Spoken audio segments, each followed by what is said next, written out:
بسم اللہ الرحمن الرحیم قال النبی صلی اللہ علیہ وسلم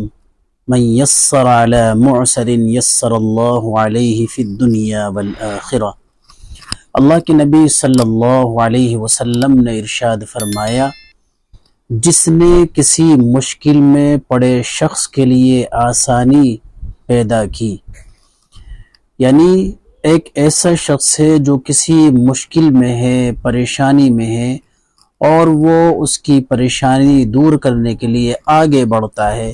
تو اللہ تعالیٰ اس کے لیے دنیا اور آخرت میں آسانی پیدا کرے گا۔ لیکن آج دنیا کا ماحول یہ ہے کہ ہم آسانی اور اس کو تکلیف دور کرنے کے لیے سامان مہیا کرنے کے بجائے اس کو تکلیف دیتے ہیں، یعنی اپنی ذات سے یہ کوشش کرتے ہیں کہ اس کو کسی طریقے سے پریشانی ہو، مصیبت میں پڑ جائے۔ ایسا نہیں ہونا چاہیے۔